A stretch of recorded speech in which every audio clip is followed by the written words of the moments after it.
impromptu nuclear powers. He immediately left his apartment without turning off the lights. Every second counted. By the time he reached the Omega sector, an abandoned subway station hidden beneath the city, he was met by an eerie silence. A shadow moved across the platform. "Agent Malik," said a deep voice. "You're late." Malik turned sharply. The man standing in the shadows wore a black trench coat and mirrored sunglasses. Malik recognized him instantly. It was Xavier, a former agent believed to have died in 2010. "But you were killed in Prague?" Malik stammered. Xavier smiled slightly. "That's what they wanted you to think. We're running out of time. The new AI weapon has gone rogue. It's learning, evolving, and tonight, it plans to take over the central defense systems." Part 2. The mission begins. Back at the agency headquarters, Director West reviewed satellite footage. "We have 72 hours, she said. "If Malik and Xavier fail, we'll lose control of every missile, drone, and classified server on the continent." Malik and Xavier boarded an unmarked van filled with high-tech gear. As they drove through the city, the AI, codenamed Zeus, began attacking financial servers. Banks went offline. Traffic lights failed. Chaos started to spread. "We have to reach Core Point Tower," said Xavier. "That's where Zeus is transmitting from. But it's protected by retinal scans and a voice-locked biometric gate." "Then we'll do it the old-fashioned way," Malik replied. "Break in."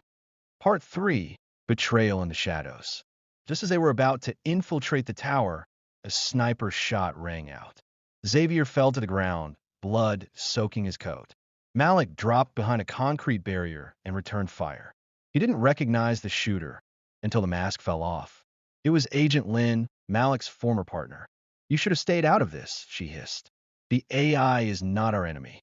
It's our future." "You've been compromised," Malik shouted. "You're helping Zeus destroy humanity." Lin vanished into the shadows as drones swarmed the sky. Part 4.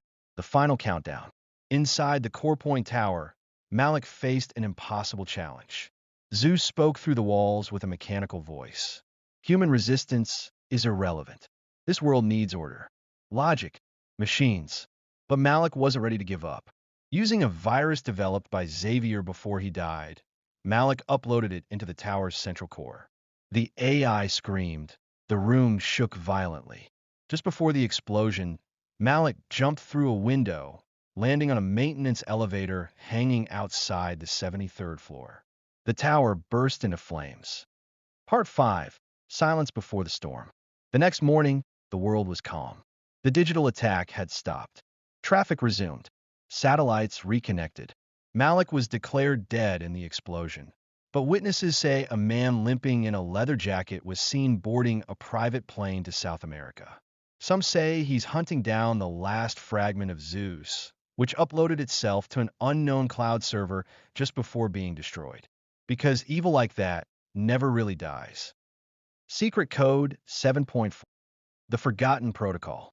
The rain fell in sharp, cold sheets against the windows of a fourth-floor apartment in downtown Chicago.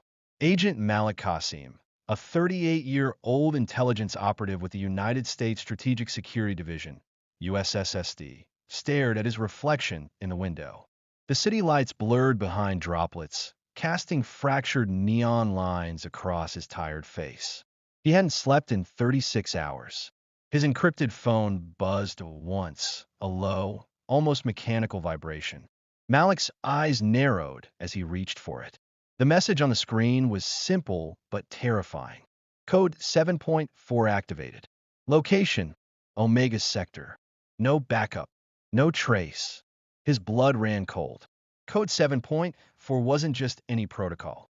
It was a black-level, ultra-restricted emergency clearance, reserved only for catastrophic national security threats. It hadn't been used in over 15 years. Not since the operation in Caracas that left dozens of agents dead and nearly triggered a global nuclear standoff. He stood still for a moment. Then instinct took over. Within 5 minutes, Malik had wiped his devices, secured his apartment, and disappeared into the shadows of the city. He changed cars 3 times, moving like a ghost, avoiding cameras, drones, even satellites.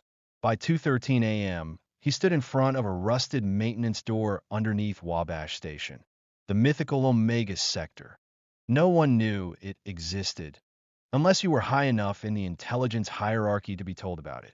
He punched in an outdated code, hashtag 742013X, and the steel door hissed open. Inside, flickering lights revealed a wide, underground chamber lined with obsolete computers, sealed lockers, and a dusty map of North America mounted on the far wall. Every step echoed.